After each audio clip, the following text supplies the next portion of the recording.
Ala fai maia Samoa e le tunu pele. Se o tātou Tapuaiga le tua. O maia, i tātou alalanga fia i le lii. I tātou alalanga i le papa o le tātou o le tanga. I tātou o atu i ona luma ma le vi inga. I tātou alalanga i a te ia i pesi.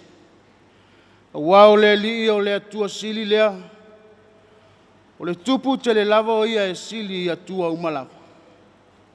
Se o tātou te talo mo le ngang pa ia. Le atua o Samoa, le atua o le fofoanga, le atua o le alofa, ma le alofa muti vale umalawa. Wala fai mai lo watu nuu i le nei Taeao. Malo mātou nau e vivi atu i la ua fio o le ona le malosi umalawa. E le mawhai lava o nau mātou Tapuaiga e au noa ma la ua fio o le li e.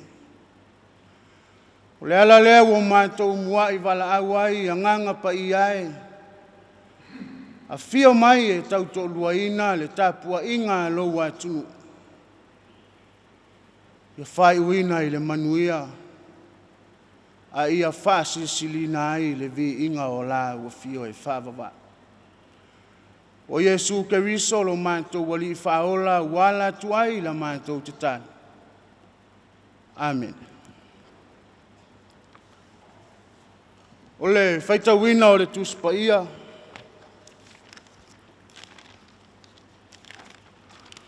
Tusi filfilia o le nei Taeao e tusa o le whasinonga le tusi whaitawaso. Tusi a kenese ilo nam ta upu e wha. Fwai upu mua e whangata i le fwai upu e se fuluma le lua. A ole a o whaitawina na o ni nai fwai upu. Kenese ilo nam ta upu e wha. Whaitaunga o le nei aso mai le fwai upu mua e whangata i le se fuluma le lua. Ai ole a o whaitawina na o ni nai fwai upu. Whawhonga ia inisio a whionga pa ia lo tātou watua. Ona whetala i atu leo le li ia kaino, se ale mea ua e itai. Se a foi ua whau uai o mata. Pe a whai e te a mio le lei e te le maua e ale fia. Ai a whai e te a mio le lei, o lo ta oto e le whai tutoa le angsala. E wai atu lona manao ia te oe, e te pule foi oe ia te ia. Ua whai mai kaino ia a pelu lona uso, ua iai foi la ua i le whanua, una tūlai leo kaino ia a pelu lona uso, ma fasi oti ia te ia. Ua whetala ia atu le li ia kaino, o whea o iai a pelu lo uso. Ona tali mai leo ia, o te leiloa. O au ea le leo lo uso. O whetala i atu o ia, se ale mea ua e whaia. O lo alanga mai a te au mai le le leo le loto, le toto lo uso. Whamanuia mai le atua lo tātou whaitau, ma whalangolongo i upola na whionga pa ia. Tu mau pe ia te ia rona vi inga nei e whaavavau. Whaavavau lava. Amen. Le launga i le suafu mamalu o le atua tolu tasi pa ia, le atua le tamā, le alo ma le ngang pa ia. Amen. Whaonga ina e ve mamatua le fwai upe se fulu o le tusi ake nese, a o lona mta upu e wha. Tātou whalongolongo iai le nei Taeao. Ua whetala i atu o ia, se ale mea ua e whaia. O lo alanga mai a Taeao mai le leo le toto o lo uso. Mana tu au tu o le launga e tusa o le whasinonga le tusa whaitau aso mo le nei aso e whapea. O le ale mea ua e whaia. O le ale mea ua e whaia. What you have done. Ina ua whamanuia ina le tama o le ationgia i le tālonga o le aingofie. Na ia fusi ai lapa o malo. Whai mai se imo moli i fongaa i le Tapuaiga mau a sio na tua. Fongaa le malae na tau mawai ai upu nei. Ia po uli lo tino. A ia maal malama wala. Ai whai mai le tala e tau nuu atu le tama o le atio ngia o lo ta oto le toi ina. Sil mua le ale toi ina. Le atio ngie. Wa ia mea te au mai. O le ale mea ua e whai. O le fesili turi loa le matua e alofa. E vave au na mo mia se tali. Tusa po o le lei. Po ua wha le lei fo. Pau wa le wha nau ta inga. Fia i loa ma malama i le mea o lotu. Fe po lo ta ma. O lapa na o malo. O manuia le talonga o na o lau Tapuaiga. Peitai ua le whaapea le tala na o tātou whaitauina i le nei Taeao. Tala i le whaatama soali i ngā kaino, le uru matua o le urua i whanau i le lalolangi. Ai maise o lona uso apet. A o le whaiva o kaino na malolo i le amo uta e le ila asia, le amo tai, e whaasolo atu i le aso nei mua. Fuai upu wa vema matua. Le whaalima i lea o ne fesili le atua ia kaino le mata upule nei e wha o le tusia kenese.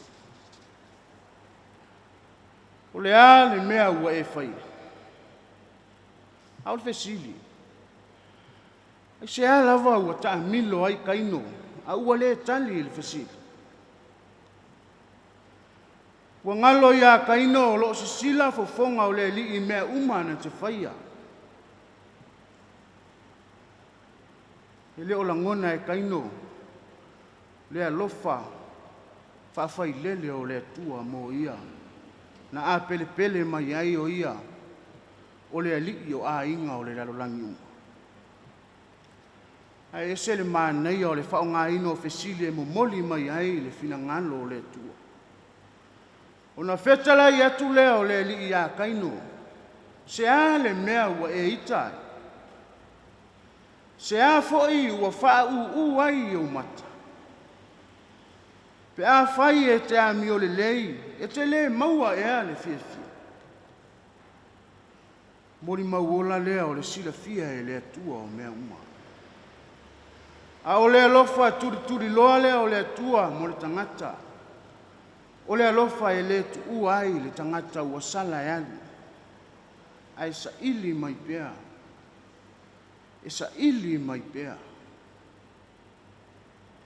Peitai ua matua i nefu ai a kaino. O lona tali wha maoni o lo fina ngalo i ai le tu. A o le o unga lea e ngoto unga i ai le tangata e le sao. E musu e tali i fesili a wafo i e musu e whaalia ai le ami o tonu o lo whai. Ngalo nimu atu ai a kaino. Le whaamanuianga le atua na tuu i ai e le atua. Ia po uli le tino. A ia maa na malama o nana. Ia ola fia i le lalolangi. Ai sea. Wa le manatu mamafa i ona na fatausi. E tā leni i whawhai whatoanga na to tofi ai e le alii. O lona lea I nganga tō e manuia ai ia. Whaatasi ai malona ai. Whina ngalo o le tua. O le atu tupu mai o se uso e oe ai maola manuia. O se whiwhianga sili fo I lea I nai o la matua. A lea e atangia I le amatanga o le mata upule ni. O le winga o le ingoa kaino. Wa o maua le tangata mai le. O le whanau. O le tofi lea mai le tua. O e ua whananau mai o le taui lea mai a te ia. Pai mai e pei o le uwhanawhana I le lima o le toa. Au ane. Au ane. Uma o na whaia e kaino. Le mea sili o na leanga I lona uso la ititi o ape. O lona toto. Ivi maa ano se itulo. Ina ua whaoa ele mataua. Malele manatu I ona tōwhinga. Pe a whai e te a mio le lei. Te le maua e a le fia. Samoa e male au pe le I a ke riso. Se toe whangu mai lea le tala le lei. Se a lau mea ua e whaia. O tātou whaia e pei o na whina ngalo iai lo tātou wale. O le whata mala o kaino. O le whiau tau momoli lea o le tala le lei mo le nei aso. O le whina ngalo o le atua mo kaino. Ia ola fia maola manuia. O lona fo I lea whina ngalo mo I tātou le au kevisia. A o le whaamanatu mo I tātou uma. O lea ua ta oto I panga le tō whaamomoli mai a le atua. A ia manatua. Na tangisia e la ulu se vaa I ngoto. Vai vainga leo kaino. Wa whaamanuia I ai le lii ma ave I ai tā leni. A ua le ai se manatu ma mafa I lona wala awina. O tō whinga ma wala awina ese wa whao ngā ina ai lo soifua ma lo uola. O lou nā I nganga tō mai le atua. E manuia ai oe, ma lo a inga, o nuu e kalesia mātua. Au le ale tānga luenga I whai. Whao ngā te tau a wanoa. I le malene. O le whasalanga o kaino. Nā whaina umātua ia e na tupunga mai a te. O lona winga. E manuia Taeao o nau nei. E awha ina foi le lumana. Ona o le whaatinonga o nei. Ua se taifa na e le ofi mai o whaafita uli. E asuinga lolo wā o le tau. Ua whaava atu ia ai lo soifua ma lo uola I le nei waitau. I tupulanga ma whanau a onga. Ua lau vivilu le upenga ta whailangi I ve singa ua whaina I nisi o tupulanga. O upu whai. Ua oa I taitai o ekalesia ma le malo. Ai maise o mea sina nisi o Tapuaiga. O le ale mea ua e whai. Tātou whaia ea le whina ngalo le atua mō lona vi.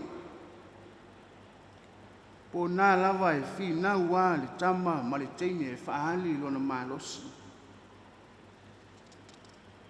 Na manuia whaiva o le ati o ngie. Ona o lona ava malana tautua I siona tua a. Manuia foi nā o le tama ma le teine. Ia e awa I lau tamā ma lau tina.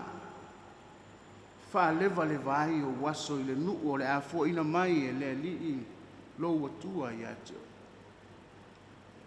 O le a fio mai o le lii o ke riso I le lalolai. o le saili mai lava lea o le atua i le lalolangi. Se i toe avatu lo tātou whātaupaa e mafuta maia i le ola whaababa.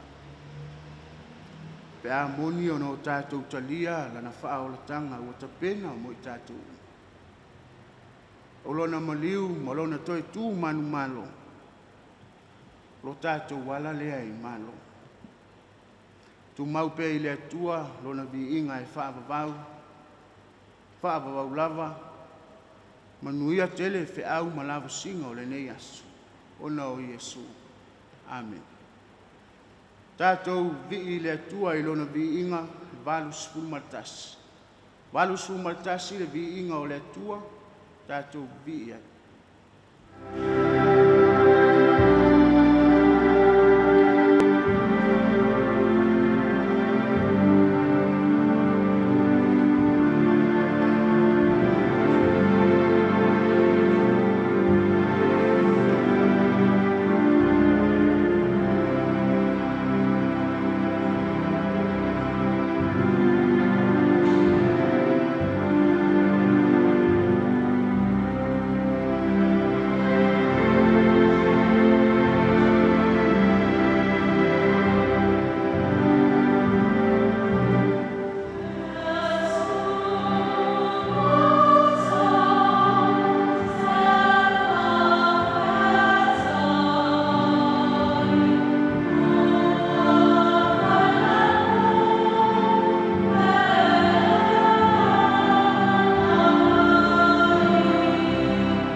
tātou talusanga, tālo le whaafitai, whaatoesenga, matui nā atu o tātou manao I letu. Se o tātou wifo matatalo I letu. Le tuai lo mātou tamau I le langi. E pa ia mama malu lava la uafio. Wao la uafio na whaia le langi ma le lalo langi. Na e whaia foi le tangata I lo lava whaatusa pa ia. Ma le wha moe moe a watu ai le vi inga e tatau ma lo suafa mamana. A o le afuanga foi lea o le ala uso o se o mātou watu nuu I le Tapuaiga I le nei Taeao.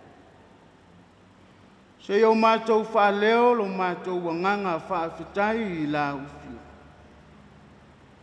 Ono o lo wa lofa ua tele lava lea mo I mātou. O tuanai le pongisā. Fotua I mai le malama. A o lou lava alofa turi loa I lo mātou wola.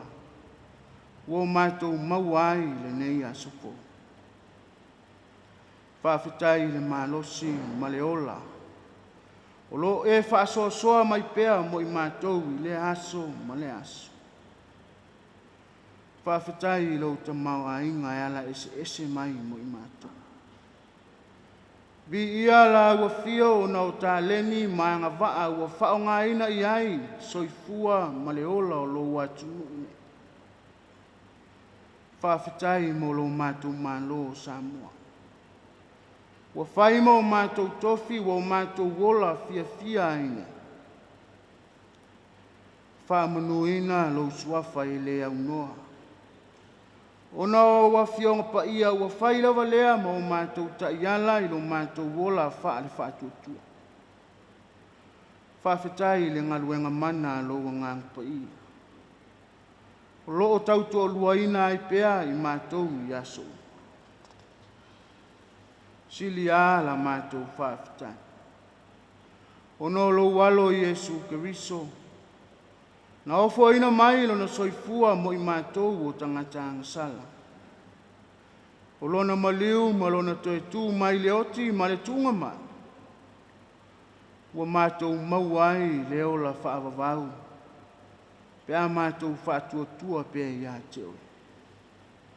Ia tū mau I la ua fio le vi inga e le au noa e o I le whaavavau. Le tua mioto nue. E tele lava lo ua lofa mo I mātou. Ai ua le tusa lea ma lo mātou tali atu I la ufio. Ua mātou tau tino o I mātou lava o se whanau ngasa. Whamangalo I mātou I o mātou manatu whaare tangata. Wa afi ai le moni o lautara lile. Whamangalo lo mātou wola tusi lima ma le vaai maua lalo I nisi o mātou soa tangata. O telefo I na mātou whaatumutumu lima le au nanga e ofo I na atu mo la ufi. Le ala lea o mātou tatalo atuai I la ufio. Ia e alofa ma whaamangalo I mātou ma lou atu nuu atoa. E ala I le toto lo lava alo pele o Yesu Keriso. A wao mai pea la ua fio ina i o mātou maua le loto salamo whamau. Le tua o manuia. O la ua fio e malia ai o mātou manao I mea le lei. Whamanuia I se o mātou malo o Samoa. Mai lava ina i o mātou taitai. Se ia pa ia lava na ia mātou whana. Whamanuia I taitai whale ekalesia. Taitai whale malo. Ia taula pea whai unga whai. I lo wanganga e whaababa.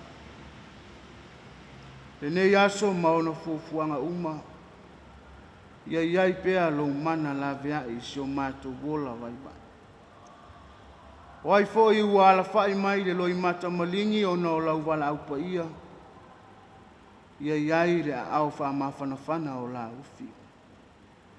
O mātou te talo le ali ie, le anga atu le nevai tau mo le whaamanatu ina o le aso whaapitoa mua mātou whana.